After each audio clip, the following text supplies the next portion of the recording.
नमस्कार, स्वागत है आप सभी का आपके अपने परिवार साइन एजुकेशन पे।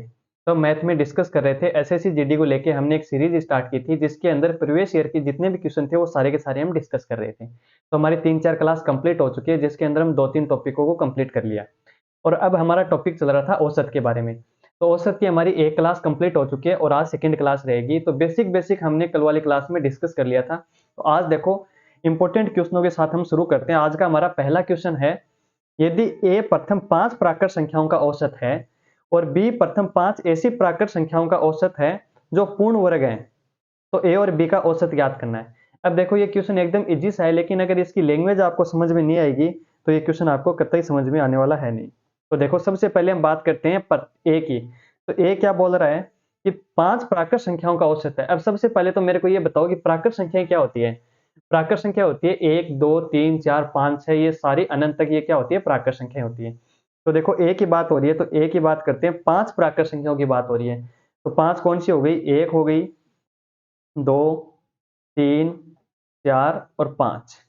इनका हमको क्या करना है, औसत ज्ञात करना है। ये तो होगी ए की बात। तो सबसे पहले तो हम ए को कंप्लीट करते हैं। तो मेरे को ये बताओ 1 2 3 4 और 5, इनका अगर हम औसत ज्ञात करेंगे तो औसत ज्ञात करने का सूत्र क्या है, राशियों का योगफल बटे राशियों की संख्या। तो योगफल तो हम ऊपर ज्ञात कर सकते हैं। अब इसकी टोटल संख्या कितनी है, तो टोटल हो गई ये 5 संख्या, तो हमको इसमें 5 का भाग देना है। तो बताओ ये कितना हो गया टोटल, ये टोटल हो जाएंगे 15। तो 15 बटे 5 यानी आंसर कितना आ गया हमारा 3। तो मैं बोल सकता हूं कि ए की बात हमने कंप्लीटली यहां पे कर ली कि 5 प्राकृत संख्याओं का औसत ज्ञात करना है, वो कितना आ गया, 3 आ गया। अब बात करते हैं कि बी की। तो बी प्रथम 5 ऐसी प्राकृत संख्याएं हैं जिनका पूर्ण वर्ग है। अब मेरे को यह बताओ कि पूर्ण वर्ग क्या होता है। पूर्ण वर्ग वो संख्या होती है जिसका हम अंडर रूट ज्ञात कर सकते हैं। जैसे 4 का कितना होता है, तो 4 का रूट हम 2 निकालते हैं। 9 का कितना होता है, 3 निकालते हैं, 3 गुणा 3 9 होता है। उसी प्रकार हमको पहली 5 संख्याएं चूज करनी है। तो देखो बी की बात करें तो सबसे पहले 1 हो जाएगा। 1 के बाद कौन सी संख्या आती है, 1 के बाद 4 आता है। उसके बाद क्या आता है, 9 आता है। उसके बाद 9 के बाद में कौन सी संख्या आती है, 16 आती है। और 16 के बाद में कौन सी हो जाएगी, 25। तो ये सारी की सारी संख्याएं क्या है, अपने आप में पूर्ण वर्ग है, यानी इसका हम रूट ज्ञात कर सकते हैं। अब इन पांचों संख्याओं का हमको क्या करना है, हमको औसत ज्ञात करना है। तो औसत ज्ञात करने के लिए हमको क्या करना पड़ेगा, इसका सबसे पहले हम योग करेंगे। योग करने के बाद 5 का भाग देंगे। तो 25 16 9 4 और 1 का योग कितना हो जाएगा, 55 हो जाएगा। तो 55 के अंदर अगर मैं 5 का भाग दूंगा तो कितना आ जाएगा, 11। अब देखो यहां तक हमारी बातें कंप्लीट हो गई। ए का हमने काम कर लिया, 2 का कर लिया। अब ये बोल रहा है कि ए और बी दोनों का औसत क्या होगा। तो दोनों का औसत कैसे ज्ञात करेंगे, कि दोनों का जो मान निकल के आया ए का और बी का, उनको जोड़ेंगे। और ए और बी दो संख्याएं हैं, इसका मतलब 2 का हमको भाग देना है। तो देखो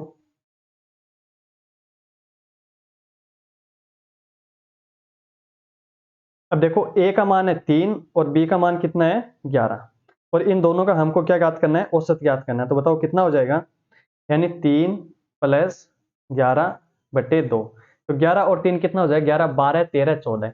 और 14 के अंदर मैं 2 का भाग दूंगा तो कितना आ जाएगा, 7। तो ये 7 हमारा क्या हो जाएगा, आंसर हो जाएगा, यानी बी हमारा करेक्ट आंसर हो जाएगा। तो बताओ ये क्वेश्चन समझ में आया कि नहीं आया। देखो एक बार फिर से देखते हैं फटाफट। यानी ए की बात करी है तो ए का क्या हो जाएगा, पहली 5 प्राकृत संख्या है तो 1 2 3 4 5 हमने ज्ञात कर ली और उसका 5 का भाग देके 3 आंसर निकाल लिया।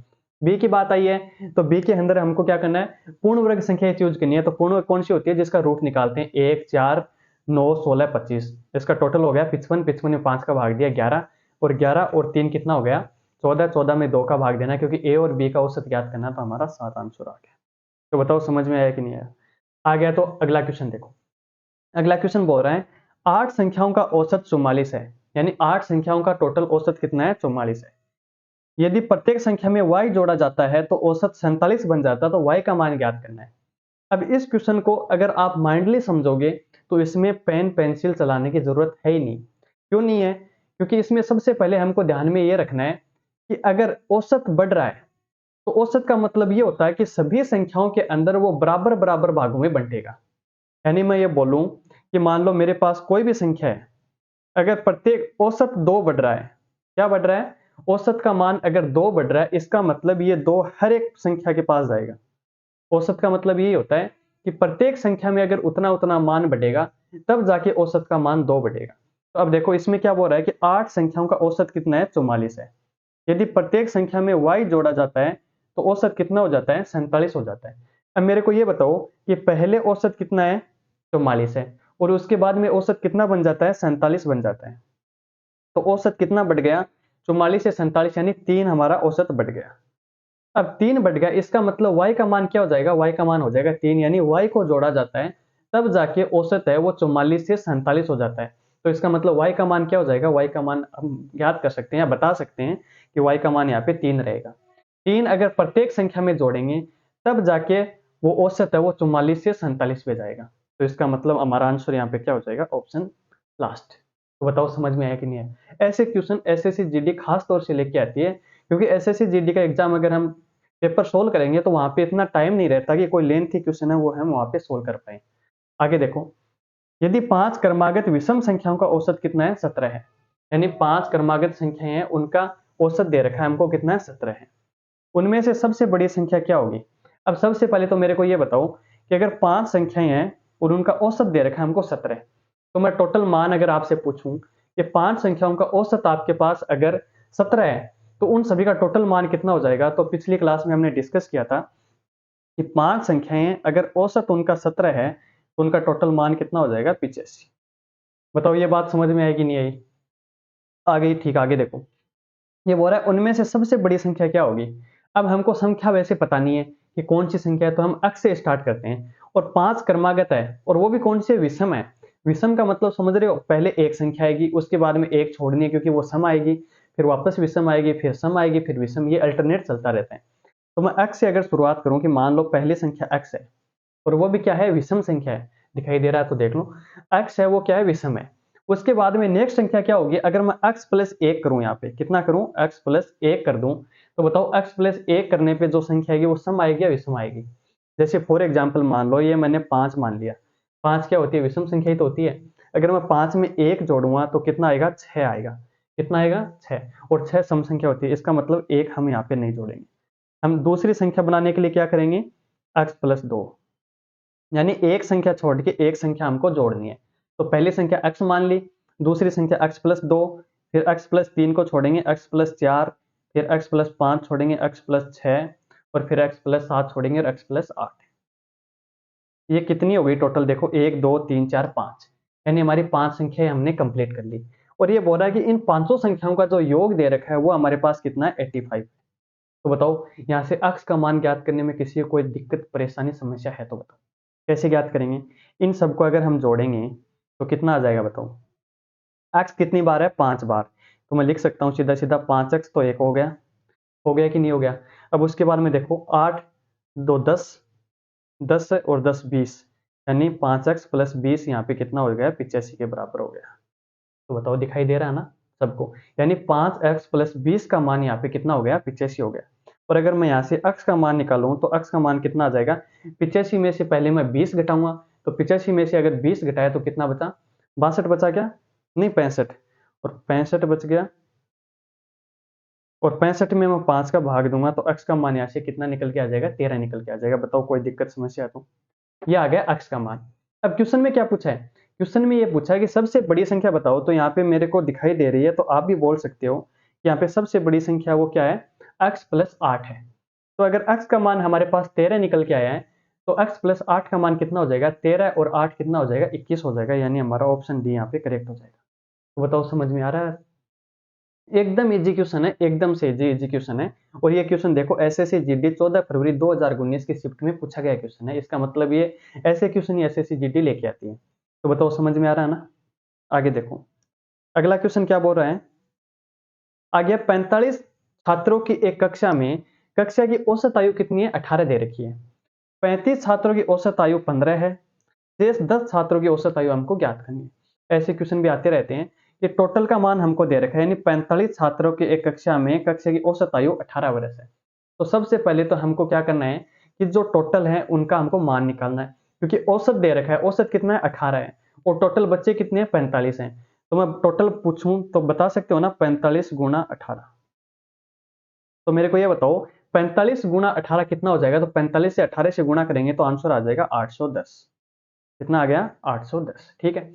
अब आगे देखो क्या बोल रहा है, 35 छात्रों की औसत आयु दे रखी है 15। इसका मतलब ये तो हो गया टोटल, मैं टी से लिख रहा हूँ, और ये बॉयज की बता रहा हूँ मैं, इसकी 35 छात्रों की।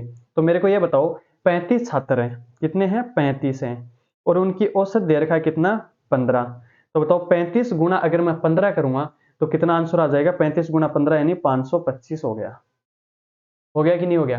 यानी देखो सबसे पहले तो क्या करना है हमको, टोटल का ज्ञात करना है। तो टोटल कितने हैं 45 छात्र हैं, उनकी औसत दे रखी है 18, तो 45 गुना 18 यानी उनका टोटल हो गया 810। अब 35 छात्रों की औसत दे रखी है तो 35 का मान गुना 15 औसत है, तो गुणा करेंगे कितना आएगा 525। अब बाकी शेष कितने बचे, 10 छात्र बच गए।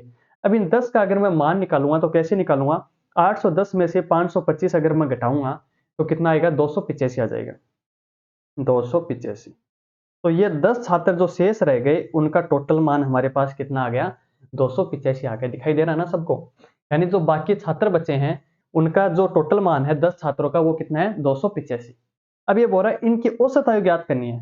तो औसत आयु का आपको परफेक्टली हो गए इस मामले में कि अगर टोटल 10 छात्र हैं और उनका टोटल मान 285 है तो औसत कितना होगा, तो कुल के अंदर छात्रों का भाग देना है, यानी 285 बट्टे हमको 10 करना है, तो कितना आ जाएगा 28.5। और ये 28.5 हमारा ऑप्शन एक यहाँ पे करेक्ट हो जाएगा। तो बताओ एकदम इजी जी क्वेश्चन है ना, और ऐसे ही क्वेश्चन आपको देखने को मिलेंगे आने वाले एग्जाम के।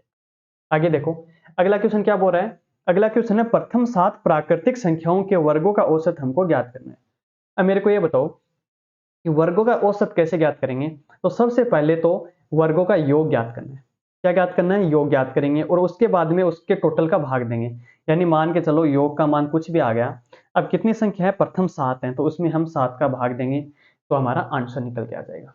तो सबसे पहले तो वर्गों का योग ज्ञात करेंगे, और प्राकृतिक संख्याओं का वर्गों का योग ज्ञात करने का आपको एक सीधा सा फॉर्मूला मैंने पिछली क्लास में बताया था। वो फॉर्मूला क्या है, वो फॉर्मूला है एन कोष्टक n+1 और 2n+1 बट्टे 6 बस। और यहाँ पे n का मान क्या रहेगा, n का मान रहेगा कितनी संख्याएं हैं, तो क्वेश्चन में दे रखा है प्रथम 7 संख्याएं हैं, इसका मतलब n का मान हो गया यहाँ पे 7। तो 7 हो गया, देखो 7 और 7 प्लस 1 कितना हो गया 8, और 7 दूनी 14 और 1 15 बट्टे 6। अब इसको आप सोल्व करोगे तो देखो 5 दिए 3 के पहाड़े से काटना है ना, ये आ गया 5 और ये आ गया 3 दूनी 6 और ये यहाँ से 4, तो 520 और 20 गुना 7 कितना हो गया 140। तो मैं बोल सकता हूं कि प्रथम 7 प्राकृतिक संख्याओं के वर्गों का जो योग है वो कितना आया है, तो वो आया है 140। यहां तक कोई दिक्कत समस्या नहीं है ना। अब ये बोला औसत ज्ञात करना है, तो औसत ज्ञात क्या होता है कि टोटल के अंदर कितनी संख्याएं हैं उसका भाग देना है। तो अब मेरे को ये बताओ कि संख्याएं हमारे पास टोटल कितनी है, तो 140, तो इनका योग हो गया, क्या हो गया योग 140, और संख्याएं कितनी है 7 संख्या, तो 7 दूनी 14 यानी 20 हमारा यहाँ पे आंसर आ गया, यानी ऑप्शन एक यहाँ पे करेक्ट हो गया। तो बताओ एकदम इजी क्वेश्चन है ना बस। और ये क्वेश्चन देखो SSGD 2 नवंबर 2020 की शिफ्ट में पूछा गया क्वेश्चन है, इसका मतलब ऑथेंटिक क्वेश्चन है, और ऐसे क्वेश्चन आपको आगे भी देखने को मिल सकते हैं। नेक्स्ट क्वेश्चन देखो, नेक्स्ट क्वेश्चन क्या बोल रहा है कि संख्याएं दे रखी है A और B, B और C और D के औसत दे रखे हैं क्रमशः 9 6 4 हैं, तो A और D का औसत हमको ज्ञात करना है। ये क्वेश्चन एक, ये मान के चलो एकदम से अच्छा क्वेश्चन है, और शायद इसी बेस पे एक दो क्वेश्चन आपको और भी देखने को मिलेंगे आने वाले एग्जाम में, क्योंकि इस क्वेश्चन को करने के लिए आपको थोड़ा सा लॉजिक चाहिएगा। देखो A और B इन दोनों का औसत कितना है 9 दे रखा है, B और C का कितना दे रखा है 6, और C और D का कितना है 4। तो बताओ इस क्वेश्चन को कैसे सोल्व करोगे। सबसे पहले तो आपको कंसेप्ट क्लियर होना चाहिए कि औसत दे रखा है A और B का, और मैं ये पूछूं कि A और B का औसत है तो इसका टोटल मान कितना हो जाएगा। तो आप बोलोगे कि दो संख्याएं दे रखी हैं, अगर उनका औसत x दे रखा है तो उनका टोटल कितना हो जाएगा, तो 2 से गुणा करेंगे यानी 2x हो जाएगा। तो वो सिस्टम हमको यहाँ पे लागू करना है। देखो A प्लस बी है, इनका औसत कितना है 9 है, पर मैं ये बोलूं कि A प्लस बी का मान कितना हो जाएगा। औसत का मतलब क्या होता है, दोनों संख्याओं का प्लस भाग 2, और ये मान हमारे पास कितना दे रखा है 9 दे रखा है। तो मैं ये बोलूं कि A प्लस बी का सीधा सीधा मान कितना हो जाएगा, तो आप क्या बोलोगे 9 दूनी 18, तो यानी A प्लस बी का मान कितना हो गया यहाँ पे 18। बताओ ये काम कर सकते हो ना, नहीं कर सकते, करेंगे ना। ठीक है आगे देखो, आगे बोल रहा है बी और सी का, तो मैं बी प्लस सी का सीधा सीधा लिख रहा हूं, इसका मान हो जाएगा 6 दूनी 12। ठीक है, अब मेरे को ये बताओ, ये एक इक्वेशन हो गई, ये दो हो गई, हमारे पास दो इक्वेशन निकल के आई है। इन दोनों इक्वेशन को अगर हम सोल्व करने पे लगे तो बताओ यहाँ से ए और सी का मान निकल के आ सकता है क्या? कैसे निकल के आएगा देखो, यानी पहली इक्वेशन के अंदर भी बी है, दूसरी में भी बी है, दोनों में प्लस है ना? तो अगर मैं इक्वेशन एक को इक्वेशन दो से मैं घटा दूं तो बताओ ए माइनस सी बचेगा कि नहीं बचेगा? हाँ बचेगा। कैसे बचेगा देखो, निशान चेंज करेंगे, ये सारा का सारा हो जाएगा माइनस में और ये भी हो जाएगा माइनस में। ऐसे तो छोटी क्लासों में आपने किया होगा ना बहुत सारा। तो देखो यहाँ से निकल के आ गया, बी से बी कैंसिल हो गया तो ए माइनस सी बराबर आ गया। अब 18 में से मैं 12 घटाऊंगा तो कितना बचेगा? 6 बचेगा। तो मैं बोल सकता हूँ क्या कि a माइनस सी का मान हमारे पास कितना निकल के आ गया? 6 निकल के आ गया। यहाँ तक बताओ कोई दिक्कत समस्या परेशानी है तो नहीं है ना? अब आगे देखो, आगे दे रखा है सी और डी का औसत, यानी सी प्लस डी, इनका औसत दे रखा है 4। और टोटल अगर मैं बात करूं, टोटल की बात आई तो 4 दूनी 8। समझ में आ रहा है? अब मेरे को ये बताओ कि ये जो नीचे वाली दो इक्वेशन आपको दिख रही है, ये वाली और ये वाली दिखाई दे रही है, अगर इन दोनों में हम तुलना करें तो देखो ऊपर वाले में c माइनस का है और नीचे वाले में c क्या है? प्लस का है। तो अगर मैं समीकरण को आपस में काटूं तो c से c कैंसिल हो गया और लास्ट में बच के क्या आएगा? लास्ट में बचेगा देखो a प्लस डी, और a प्लस डी का मान हो गया 8 और 6 14। बताओ यहां तक समझ में आ गया ना आपको? तो आप देखो क्वेश्चन में क्या बोल रहा है कि ए और डी का औसत ज्ञात करना है, और हमारे पास जो निकल के आया है वो क्या आया है? ए प्लस डी का टोटल, ये कितना है? 14 है। यानी ए प्लस डी का टोटल अगर हमारे पास 14 है और दो संख्या है ए और डी, तो इसका मतलब औसत क्या हो जाएगा? 14/2, यानी 7 हमारा यहाँ पे करेक्ट हो जाएगा। तो बताओ, यानी ऑप्शन बी यहाँ पे राइट आंसर हो जाएगा। इस क्वेश्चन को एक बार फिर से देखते हैं, थोड़ा सा लेंथी लग रहा है आपको, लेकिन अगर आपको माइंड में कंसेप्ट क्लियर है तो इस क्वेश्चन को करने में आपको दिक्कत नहीं होगी। कि पहली इक्वेशन दे रखी है कि ए और बी का औसत है 9, तो ए और बी का टोटल कितना हो जाएगा? यानी ए प्लस बी कितना हो गया? 9 दूनी 18। फिर बी प्लस सी दे रखा है 6, तो टोटल बी और सी का टोटल कितना हो गया? 6 दूनी 12। और फिर सी प्लस डी का कितना है? 4, तो 4 का डबल कितना हो गया? 8। अब सबको आपस में काटना है और हमको लास्ट में ये लेके आना है कि ए और डी का मान ज्ञात करना है। तो ए और डी का मान हमारे पास आ गया 14, और यहाँ पे इसका औसत ज्ञात करेंगे तो 14 में 2 का भाग देंगे, यानी 7 हमारा राइट आंसर हो जाएगा। नेक्स्ट देखो, अगला क्वेश्चन है सेम टू सेम इसी पे आधारित है कि एक्स वाई जेड का औसत दे रखा है जेड से 6 अधिक। अब देखो इस क्वेश्चन की लैंग्वेज है ना, वो सबसे इंपॉर्टेंट है। क्वेश्चन में क्या दे रखा है? एक्स वाई और जेड का औसत है वो जेड से 6 अधिक है। अब इस क्वेश्चन को अगर हम इस लाइन को इक्वेशन के तौर पे हम समझेंगे तो आसानी से हमको समझ में आ जाएगा। देखो x plus y plus z, इनका औसत दे रखा है, कितना दे रखा है? जेड से 6 अधिक, यानी जेड प्लस 6। अब अगर औसत की बात आई तब तो जेड प्लस 6 लिख सकते हैं, लेकिन अगर मैं टोटल की बात करूं, औसत का मतलब क्या हो गया कि x plus y plus z बटे 3 बराबर क्या है? Z plus 6। लेकिन अगर टोटल की बात करूं तो मैं यहाँ पे 3 से मल्टीप्लाई करूंगा, क्योंकि जो भाग 3 कर रहे थे वो आगे आके गुणा 3 हो गया। तो यहाँ से आप संतुष्ट हो ना कि x plus y plus z बराबर कितना हो गया? 3 गुणा जेड प्लस 6। अब इस 3 को मैं अंदर मल्टीप्लाई करूं तो x plus y plus z बराबर कितना हो गया? 3z और 6 तिये 18। बताओ समझ में आ रहा है एकदम? ठीक है। अब मेरे को ये बताओ कि यहाँ से एक बार इसको यहीं से छोड़ देते हैं। अब आगे देखो, आगे बोल रहा है x और y का औसत दे रखा है 50, यानी x और y का जो मान दे रखा है वो हमको कितना दे रखा है? 50 दे रखा है। अब मेरे को ये बताओ, अगर x और y का मान अगर औसत 50 है तो टोटल कितना हो जाएगा? तो 50 गुणा 2 यानी 100 हो जाएगा। तो मैं यहाँ से बोल सकता हूँ क्या कि x प्लस जो y का मान रहेगा, x प्लस वाई का मान क्या हो जाएगा? वो हो जाएगा 100। ठीक है, कोई दिक्कत समस्या परेशानी है तो बताओ? नहीं है ना? यानी ये हो गई इक्वेशन 2। अब आपको दिखाई दे रहा होगा, तो x प्लस वाई का मान जो 100 आया है वो मैं अगर ऊपर वाली संख्या में रख दूं तो x प्लस वाई का मान 100 रख देते हैं तो देखो कितना हो जाएगा? फिर यहाँ पे दिखाई दे रहा है ना? तो x प्लस वाई का मान यहाँ पे देखो, ये जो x plus y plus z दे रखा है, यहाँ पे x प्लस वाई का मान मैंने 100 रख दिया। कितना रख दिया? 100 रख दिया। अब उसके बाद में देखो प्लस जेड, अब ये 3z है, ये इस साइड में आएगा तो माइनस का हो जाएगा, और माइनस का हो गया तो कितना हो जाएगा? माइनस का 2z बचेगा, 2z और बराबर है 18। अब यहाँ से मैं z की वैल्यू ज्ञात कर सकता हूँ क्या? हाँ बिल्कुल ज्ञात कर सकते हैं। कैसे ज्ञात करेंगे देखो,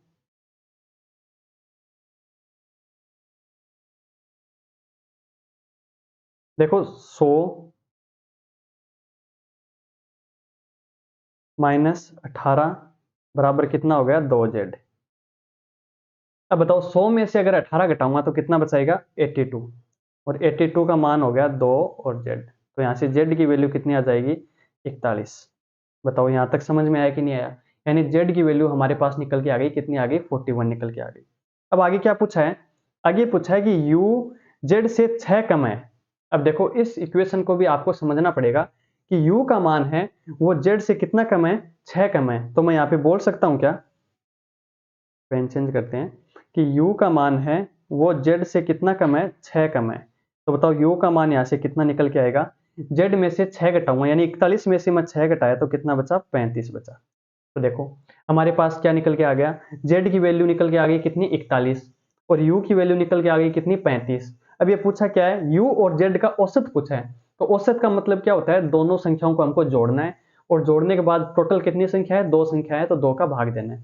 तो बताओ 41 और 35 इनको मैं अगर जोड़ूंगा तो जोड़ के जितनी भी वैल्यू आएगी उसके अंदर अगर मैं 2 का भाग दूंगा तो हमारा आंसर निकल के आएगा कि नहीं आएगा? हाँ बिल्कुल आंसर आ जाएगा। तो अब मेरे को ये बताओ 41 और 35 का योग करके 2 का भाग देंगे तो आंसर कितना आ जाएगा? आंसर आ जाएगा 38।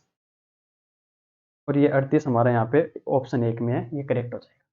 कर सकते हो ना इतना, 41 और 35 को जोड़ना है और जोड़ के 2 का भाग देना है तो 38 निकल के आएगा, वो हमारा आंसर हो जाएगा। नेक्स्ट देखो आगे दे रखा है 12 नाविकों का औसत वजन दे रखा है, कितना है 1/3 केजी बढ़ जाता है।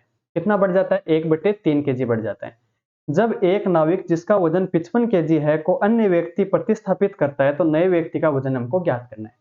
इस क्वेश्चन को समझने की कोशिश करना, ये क्वेश्चन बहुत बार पूछे जाते हैं कि 12 नाविक है उनका औसत वजन बढ़ गया, कितना बढ़ गया? प्रत्येक का 1/3 केजी के हिसाब से बढ़ गया। अब मेरे को ये बताओ कि औसत बढ़ा, इसका मतलब प्रत्येक के वजन में 1/3 की वृद्धि हुई है। तो मैं यहाँ से आपको ये बोलूँ टोटल वृद्धि कितनी हो गई, तो आप कैसे बताओगे? टोटल वृद्धि हो गई 12 गुणा 1/3 यानी 4 यानी 4 किलो की टोटल वृद्धि हो गई। ये बात समझ में आ गई? ठीक है। अब देखो जब एक नाविक जिसका वजन 55 केजी है उसके स्थान पर कोई अन्य व्यक्ति आ गया, तो एक बात बताओ मेरे को कि 55 केजी का व्यक्ति था, उसके स्थान पे अगर 55 केजी का ही वापस आता तो बताओ वजन के अंदर कोई घटोती या बढ़ोती होती क्या? नहीं होती ना। ना ही तो वजन घटता ना ही वजन बढ़ता, लेकिन ये बोल रहा है कि 4 केजी बढ़ गया। इसका मतलब 55 केजी के स्थान पे 55 केजी का नहीं आके उससे भारी व्यक्ति आ गया। अब कितना भारी आ गया? 4 केजी भारी आ गया। तो यानी अब ये बोल रहा है नए व्यक्ति का वजन कितना है, तो 55 तो जो गया उसका बराबर हो गया और 4 किलो और बढ़ गया, तो 55 और 4 कितना हो गया 59। ये 59 ही हमारा आंसर हो गया। अब बताओ इस क्वेश्चन को करने में कोई दिक्कत समस्या आई क्या? एकदम इजी क्वेश्चन है, बस आपको लैंग्वेज का थोड़ा सा आइडिया हो जाना चाहिए और क्वेश्चन का आंसर अपने आप निकल के आ जाएगा। नेक्स्ट है एक स्कूल के 10 शिक्षकों में से एक शिक्षक सेवानिवृत्त हो गया, यानी सेवानिवृत्त का मतलब वो रिटायरमेंट ले लिया। उसके स्थान पर एक नया 25 वर्षीय शिक्षक सेवा ग्रहण कर लेता है। अब देखो सेम टू सेम वही क्वेश्चन है, थोड़ा सा इसको घुमा फिरा के दे दिया कि 10 शिक्षक हैं टोटल, यानी टोटल की मैं बात करूं तो कितने हैं 10 है। अब आगे ये बोल रहा है कि एक है वो टीचर चला गया, उसके स्थान पे दूसरा टीचर आ गया जिसकी 25 वर्ष का है, यानी उसकी एज कितनी है, तो आप बोल सकते हो 25 वर्ष है। ठीक है। अब ये बोला परिणाम स्वरूप शिक्षकों की कुल आयु 3 वर्ष घट जाती है। पिछले वाले क्वेश्चन में क्या था, 3 वर्ष बढ़ रही थी, और इस क्वेश्चन में क्या है 3 वर्ष घट रही है। तो अब मेरे को ये बताओ कि सेवानिवृत्त शिक्षक की आयु कितनी थी, वर्षों में हमको ज्ञात करनी है। अब मेरे को ये बताओ टोटल कितने 10 हैं, टोटल कितने हैं 10 हैं। अगर औसत 3 कम हो रहा है तो इसका मतलब प्रत्येक की आयु में से 3-3 ईयर कम हो रहे हैं। तो टोटल कम कितने हो गए, पिछले में टोटल बढ़ रहे थे और इसमें टोटल कम हो रहे हैं। तो बताओ अगर एक की आयु में से 3 घट रहा है तो टोटल कितने 10 हैं, तो 10 की आयु में से 3 घटेंगे तो कितने बचेंगे 30, यानी 30 वर्ष कम हो रहे हैं। क्या हो रहे हैं? 30 वर्ष कम हो रहे हैं। तो अब मेरे को ये बताओ कि 30 साल घट रहे हैं, अगर पहले वाला टीचर गया था उसी एज का या उसी उम्र का दूसरा व्यक्ति आ जाता तो इसका मतलब क्या होता कि ना तो घटती ना बढ़ती, लेकिन वो आ गया 25 साल का, और फिर क्या हुआ कि 30 उम्र है वो घट गई। तो अगर जो पहले वाला गया तो उसके हम आइडिया लगा सकते हैं वो कितने साल का था या कितनी उम्र थी। तो 25 तो ये आ गया, ये हो गया, और 30 हमारी कम हो गई। तो 25 और 30 कितना हो गया 30 40 50 और 5 55, यानी 55 साल का, यानी ऑप्शन 1 हमारा यहाँ पे करेक्ट हो जाएगा। तो बताओ समझ में आ रहा है नहीं आ रहा? आ रहा है ना? एक बार फिर से देखो कि एक स्कूल में टोटल कितने 10 छात्र हैं। उन 10 छात्रों में से 10 छात्र नहीं है, 10 शिक्षक की बात हो रही है, उसमें से एक ने रिटायरमेंट ले लिया, उसके स्थान पे दूसरा आ गया, वो है 25 साल का। कितने साल का है? 25 साल का। और उसके आने से प्रत्येक शिक्षक की है वो औसत आयु 3 वर्ष घट गई। तो प्रत्येक की घट गई 3-3 वर्ष। तो टोटल कितनी कम हो गई? 30 वर्ष कम हो गई। तो जो गया है, अगर वो उसी एज का वापस कोई और आता तो ना तो घटती ना बढ़ती, लेकिन घट गई। इसका मतलब जो आया वो क्या, उसे कम उम्र का है। तो आया वो 25 साल का है और 30 साल घट गई उसकी वजह से। तो जो गया था वो कितने साल का था? तो 30 + 25 यानी 55 साल का वो था। ये हमारा आंसर है। आगे देखो, 4 बहनों की औसत आयु दे रखी है, कितनी है? 12 वर्ष। 4 बहन है, उसकी दे रखी है 12 वर्ष। तो टोटल में अगर पूछूं तो 4 × 12 कितनी हो जाएगी? 12 चौको 48। होगी कि नहीं होगी? हो जाएगी ना? ये तो आप सीधा सीधा बता सकते हो। यदि उनकी माँ को भी शामिल कर लिया जाए, यानी माँ की आयु को भी शामिल कर लिया जाए, तो औसत है वो 5 वर्ष बढ़ जाता है। अब मेरे को ये बताओ कि पहले तो 4 थे, कितने थे? 4 थे। अब माँ को ऐड कर लिया तो टोटल कितने हो गए? 5। और औसत कितना हो गया? औसत पहले है 12 वर्ष और बाद में 5 वर्ष बढ़ गया, तो 12 में 5 जोड़ूंगा तो कितना आ जाएगा? 17 आ जाएगा। तो यानी 17 हो गया। और 17 पंजों कितना होता है? 85। यानी जब 4 थे तब तो 48 थी टोटल आयु, और अगर माता को ऐड कर लिया तो 85 हो गई। कितनी हो गई? 85। तो ये बोल रहा है कि माँ की उम्र क्या है। तो यहाँ से आपको सीधा सीधा पता चल रहा है कि 85 में से अगर 48 कम कर दिया जाए, तो 85 में से 48 कम करेंगे तो जो उम्र निकल के आएगी वो किसकी बचेगी? वो माँ की बचेगी। तो कितनी हो जाएगी? 37 साल। तो यानी ऑप्शन बी हमारा यहाँ पे करेक्ट हो जाएगा। बताओ समझ में आ रहा है? ये तो अब आपके लिए एक खेल हो गया कि छोटे छोटे क्वेश्चन तो आप नॉर्मली हल कर सकते हो, कोई दिक्कत नहीं है। आगे देखो, 80 छात्रों की कक्षा में 40% क्या है? लड़कियां हैं। यानी टोटल दे रखा है 80 है, 80 में से 40% क्या है? गर्ल्स हैं, और बाकी क्या है? बॉयज हैं।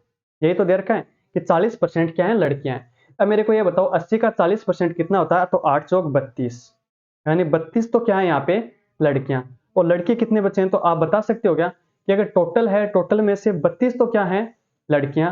तो बाकी कितने बचे? बॉयज कितने बचे? 48 बच गए। ठीक है, कोई दिक्कत समस्या परेशानी नहीं है। आगे देखो क्या बोल रहे हैं, लड़कों का औसत भार है 55.5 किलो। अब टोटल लड़के कितने हैं? 48 हैं। समझ के चलना एकदम से। टोटल लड़के हमारे पास हैं 48 और उनका औसत दे रखा है 55.5 किलो। तो मैं आपसे पूछूं कि उनकी टोटल आयु कितनी है, तो 48 को गुणा करना है 55.5 से। किससे गुणा करना है? 55.5 से। तो बताओ मेरे को कि 48 गुणा 55.5 करूंगा तो ये आंसर आ जाएगा 2 6 6 4। ठीक है, मल्टीप्लाई करके आप देख लेना। अब देखो आगे क्या बोल रहा है, यदि छात्रों का औसत 54 kg है।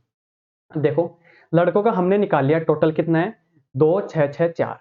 अब ये बात कर रहा है कि टोटल है वो कितने हैं? 80 छात्र हैं, और 80 छात्रों का औसत कितना है? 54 है।